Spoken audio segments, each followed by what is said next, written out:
Ever wanted to see the literal blueprint of life with your own eyes?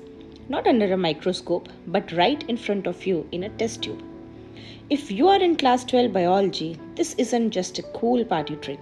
It's one of your core practicals and a guaranteed board exam favorite under the chapter Biotechnology Principles and Processes.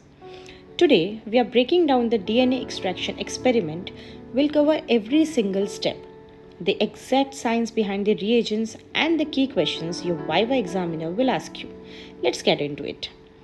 Now, before we touch any reagents, let's understand the mission. Plant cells wrap their DNA behind three main barriers: cell wall, cell and nuclear membranes, and histone proteins. What is our goal today? To break every single barrier without damaging the DNA itself, and then force that DNA to precipitate out of the solution.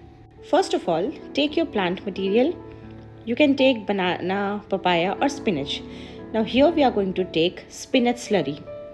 We have already ground it in a mortar and pestle with a pinch of salt and a few drops of water. Now why did we grind it? We do this to mechanically break the rigid cellulose cell wall. Why we are adding NaCl or salt in it? Because the sodium ions, that is Na+, neutralize the negative charge on the phosphate backbone of DNA, helping the strands stick together later instead of repelling each other.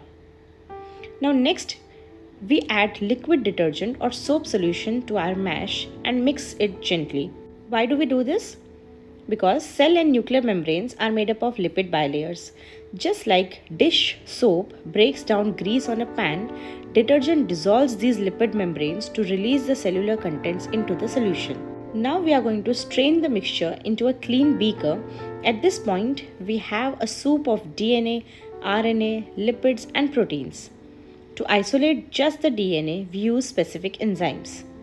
The three main enzymes that we use are cellulase, to break down any remaining plant cell wall fibers, protease, or we can use pepsin to digest the histone proteins that are bound to DNA, and ribonuclease or RNase to remove any unwanted RNA strands.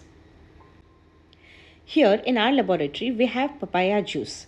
Papaya juice naturally contains the protease enzyme papain, or we can also use contact lens solution. After adding spinach, papaya, detergent and salt, we keep the mixture to settle down for 50 to 30 minutes. And now here comes the magic moment.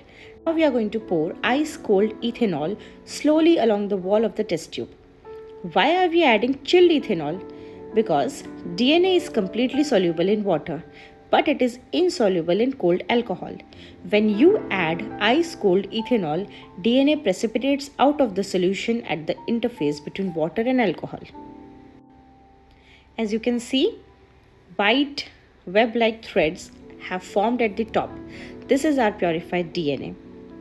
If we require, we can take a thin glass rod, gently rotate it, and we can bring the DNA strands out. The technique of bringing DNA strands out is called as spooling. So here we have completed our DNA extraction experiment. That's it for today. Thank you.